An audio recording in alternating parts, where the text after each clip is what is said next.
Hey boys, welcome back to round 26 of the Young Guns career mode here, and we are just in 4th spot here taking on the Panthers, who are in 8th spot. And as you see, we're actually having a look at the ladder. It's very close. The Warriors, the Roosters, all on 34 points. The Rabbitohs are on 35, so we could potentially leapfrog them, but it's not too big an issue. And it's a pretty big game for the Panthers as well. I think they could potentially drop out of the top 8. So this is a big game for both of us.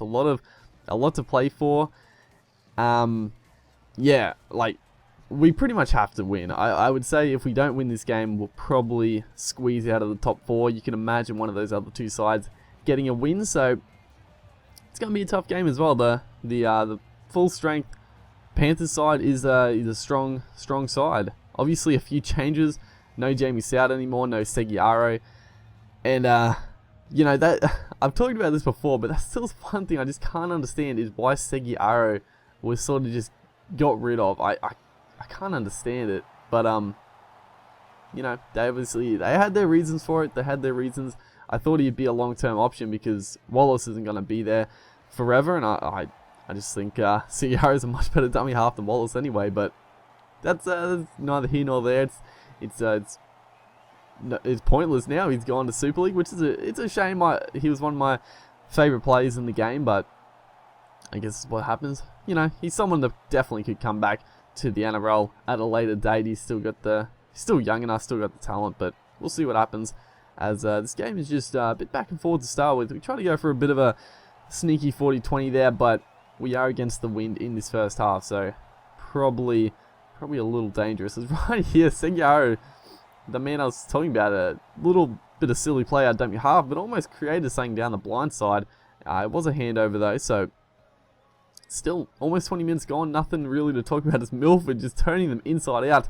Soward makes the covering tackle. It would have been one to beat if Soward missed that tackle with Moylan, who has got some pretty decent pace in this game, but Milford just putting on the moves, and it's a lot of fun playing with someone like a Milford. As another guy, Mbai here. Also, he's pretty similar to Milford. Probably not as quick and as agile in this game, but it was good play. And he just cut off the left foot. Nothing Moylan can do about that one. Just a pretty easy try for us. It was good work. We missed the kick. I don't know how we missed that kick. Unbelievable stuff. But we do. Somehow, as we look to spread it to the left here, get it to the danger man, Jabojevic. Gets the beautiful offload to was it someone? Milford stands up. Moylan probably should have passed it to Munster. That was some nice play. It would have been an absolute beauty of a try. The offload, it must have been to Parcell. The offload would have gone to Parcell, the dummy half. It was good stuff. There's another poorly. The soft hands back on the inside. Unfortunately, it didn't equate to much, but it was good play nonetheless.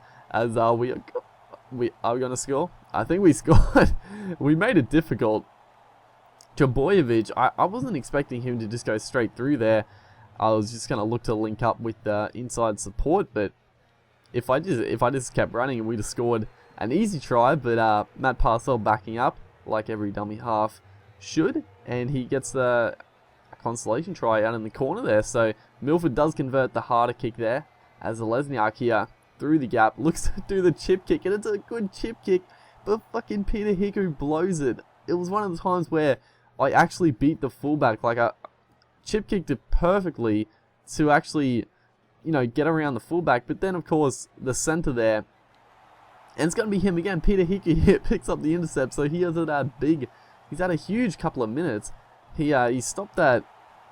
There should be a try for Zelezniak. It was a good little bit of play, but Peter Hiku did some good work. And then the kick here was an absolute shocking kick. And I thought we could just go on the attack straight away, try to get it out wide to the speedsters, but Peter Hiku, he came up, you know, all or nothing play, and he got the rewards. He got the try. So the Panthers hit back just before half time. So it's a big moment in this game. Well, it could be a big moment. We could have gone up, you know, 16-0, but a 10-6 lead at half time. Probably not fitting of the game, but the Panthers, a bit of momentum, and Soward is going to put in a 40-20 off the right foot, of all things. Nothing we can really do about it. So all of a sudden we are on the back foot hard in this game. It's a big turnaround, like I said, as Good stuff here. Who was that? Is that Paulie? No, it looks like Mbai actually. Mbai came up with a big play. So, you know, a few big individual plays in this game has sort of got teams out of trouble. And right there, that was another one. If Mbai missed the ball there, it would have been a Panthers try for sure. So, a good read by Mbai as we look to attack down this right-hand side. Good stuff as Mbai here straight through. Gets a bit of a silly offload, but it does pay off. Another offload. So Lesniak picks it up. I shouldn't have passed it. I don't know why I passed it, but I think we're actually going to get the ball, and we actually do. They actually called it a knock-on, which is weird. Like, usually when it gets knocked down like that, they don't call it as a knock-on, but I guess it was probably a little different in the fact that he sort of caught the ball and then dropped it, so the game did equate it to be a knock-on. As Corey Oates just goes for the line, I could not believe it didn't score. Jamie Soward, a huge one-on-one tackle. He does give away the penalty, but you know, it's probably the best thing they could do. Well, not really, actually. Jack Bird is going to score off the tap. It's a bit, you know, a little too easy off the taps. The defense just sort of swarms in on the man with the ball, and it provides the numbers out wide. So Milford with a tough kick to get it to 16-6, but he does nail it. So a nice hefty scoreline going into the final 20 minutes as we're spreading it out to the right here. Corey Oates. He's a good man to come off the bench. Obviously, at the start of the year, I had him on the wing, but having Trbojevic and Corey Oates coming off the bench, I think it just it balances the team a little bit better, in my opinion. And having like a Corey Oates, you know, out wide is a huge attacking weapon because he's quick. He's like a, you know, he's a winger. He's a center, so he's got a really good pace for a back row, which is quite nice. As Peter Hiku, he's been, honestly, Hiku and Stout have probably been the Panthers' best, and Hiku has been the best, honestly. He's been incredible this game.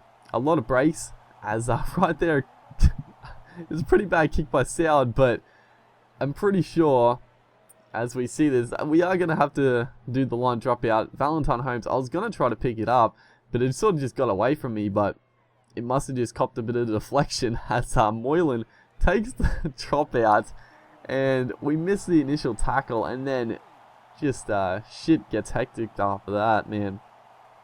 Absolutely terrible defense. He just goes straight through the middle. They're just backpedaling. I couldn't switch to anyone. I think I got to like Wallace or someone, and we just ran straight past him. So the Panthers hit straight back. Another huge turning play in this game off the back of Jamie Soward's kick. So Soward has always been known for his kicking game, and he's showcased it in this game alone. He's come up with that big 40-20, and then that right there, and that's another big moment. Cody Nikorima gets injured, and that's pretty bad. I was just praying at this point that Nikorima wouldn't be out for an extended period of time. Jesus, can I speak? Jack Bird is going to pick up his second try. So we should have this game wrapped up, but the bigger concern now is Cody Nikorima. I mean, we do have the depth to cover him. We got a couple of guys that can come in, but Nikorima is a huge X factor to come off the bench for us. So we would really like him to be out for at the most a week. So fingers crossed he comes through all right. There's another intercept there by Tyrone Peachy, but that is going to be the ball game. We are going to qualify in 4th spot, I would imagine. Maybe 3rd. But we'll find out next time. Hopefully you guys enjoyed, and I'll see you next time.